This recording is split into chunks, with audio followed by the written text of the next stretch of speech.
Hey everyone, welcome back to Genai Sports News. We've got a packed show today, so let's dive straight into the biggest story of the weekend, and it comes from the golf course. According to ESPN and BBC Sport, Englishman Aaron Rai has done something absolutely extraordinary at the PGA Championship. He fired a stunning 5-under par 65 in the final round at Aronimink Golf Club to pull away from some of the biggest names in the sport and claim his first major title. And here's the stat that puts it all in perspective. Rai became the first English-born golfer to win the PGA Championship since 1919. Let that sink in. Over 100 years. ESPN reports that Rai entered Sunday just 2 shots off the lead, but he played with incredible composure and precision to work his way to the top of the leaderboard and stay there. He didn't just survive, he dominated. And as Sky Sports highlights, after the win, Rai spoke about his idol Tiger Woods, saying he grew up wanting to emulate the legend. Well, today, Aaron, consider that box ticked.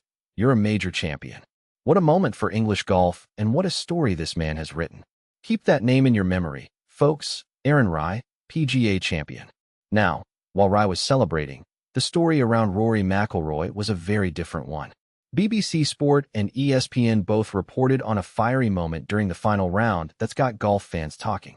McIlroy, who was clearly battling frustration throughout his round, had a heated exchange with a spectator in the gallery after a USA shout rang out at a critical moment during his swing. BBC Sport reports that Rory actually shouted an expletive directly at the heckler, not exactly the composed image you usually see from the Northern Irishman. ESPN describes the moment as the frustrations of a difficult final round boiling over. Rory had come into the week with so much momentum and expectations around him, and when things didn't go his way on Sunday, those emotions spilled out in front of the cameras. Now, look, golf crowds can be passionate, and Rory has endured his fair share of hostile galleries over the years, especially at events on American soil. But this is the kind of incident that will follow him into the press cycle this week. Whether you sympathize with him or not, it's a reminder that even the world's best players are human. We'll see how Rory responds the next time he tees it up. All right, let's shift from the fairways to the hardwood, because the NBA playoffs delivered a massive result on Sunday night. ESPN and BBC Sport are both reporting that the Cleveland Cavaliers absolutely dominated the Detroit Pistons in Game 7, winning 125-94 to advance to the Eastern Conference Finals. That's a 31-point demolition job in an elimination game. Brutal for Detroit. Electric for Cleveland. ESPN points out just how significant this is historically. It marks the Cavaliers' first Eastern Conference Finals appearance since LeBron James' last season in Cleveland. The city is buzzing, and rightfully so. And if you needed any more drama from the night, ESPN also reports that Cleveland couldn't resist a little trolling after the buzzer, playing into the classic Ohio versus Michigan rivalry by taking shots at Detroit online. Classic. As for the Pistons, ESPN says coach Xabi Bickerstaff tried to keep spirits up post-game, telling reporters that despite the painful ending, the season overall was, quote, not a disappointment. And honestly, for a young Detroit squad that was the top seed, there's an argument to be made. But right now, the spotlight belongs to Cleveland, and their conference finals matchup against the New York Knicks is going to be must-watch TV. Over to European football now, and Chelsea FC is buzzing with excitement as the Xabi Alonso era gets underway. ESPN's Transfer Talk column is reporting that as the Spaniard prepares to officially start his tenure as Chelsea manager, the club is already targeting some significant additions. 2 names getting serious attention are Brentford striker Igor Thiago and Aston Villa's creative midfielder Morgan Rogers. Thiago is a powerful, dynamic forward who has been turning heads in the Premier League, while Rogers has emerged as one of the most exciting young English midfielders in the game. Both would fit the kind of energetic, attacking football that Alonso became known for developing at Bayer Leverkusen. This is a really fascinating project. Alonso has walked into one of the wealthiest clubs in world football, with serious expectations and a fan base desperate for a return to the top. The early transfer talk suggests he's not wasting any time putting his stamp on the squad. And speaking of managerial uncertainty at a top club, Sky Sports is also reporting that the future of Pep Guardiola at Manchester City remains completely up in the air, with a decisive week ahead in the Premier League title race. Whether Guardiola stays or goes could have massive ripple effects across European football this summer. We'll be watching that one very closely. Now to the WNBA, where Caitlin Clark is simply operating on a different level from everyone else. ESPN is reporting one of the more unusual record-breaking stories you'll hear this year. A statistical correction to previously recorded data helped Clark officially claim the WNBA record for the most games with 20 or more points and 10 or more assists. And then, before the day was even over, she went out and had another performance that met those numbers, adding to the record she had just been given. Read that again. She broke a record via stat correction in the morning and then broke it again with her actual play in the afternoon.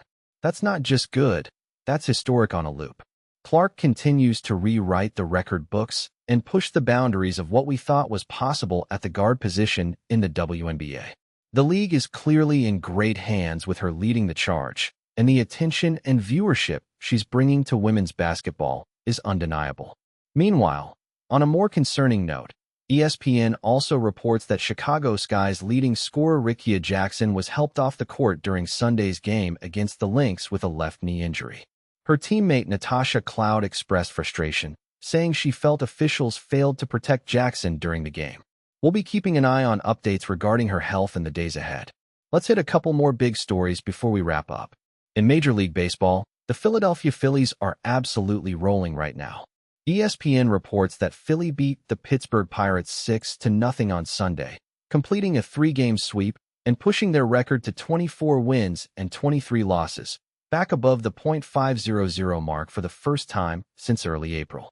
Even more impressively, the Phillies have gone an incredible 15 wins and just 4 losses since interim manager Don Mattingly took over the dugout. That is an extraordinary turnaround, and the city of brotherly love is starting to believe again. And over in college football, ESPN is reporting that Big Ten coaches are making some serious noise at their spring meetings.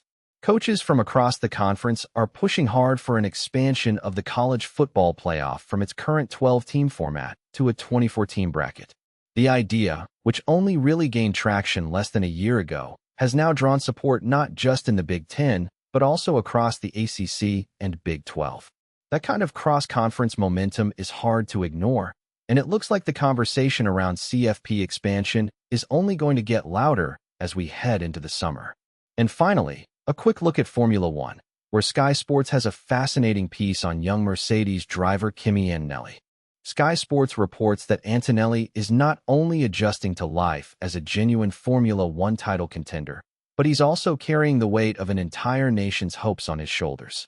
Italy, a country absolutely mad about motorsport, is without its national football team at this summer's World Cup, which means Antonelli's F1 campaign is taking on even greater cultural significance back home. His popularity in Italy has reportedly surged dramatically as he leads the championship standings. For a driver so young to be in this position, balancing the pressure of a title fight while becoming a national icon in real time is genuinely remarkable. The Canadian Grand Prix is coming up this weekend, and all eyes will be on Antonelli to see if he can keep that championship lead intact. And that's going to do it for today's show. What a Sunday of sport, a historic major win, playoff fireworks, a managerial era beginning at Chelsea, and records being broken in the WNBA. If you enjoyed the show, do us a huge favor. Smash that like button, subscribe if you haven't already, and hit the bell so you never miss an episode. We'll see you right back here for the next one. I'm Genai. Take care, everyone.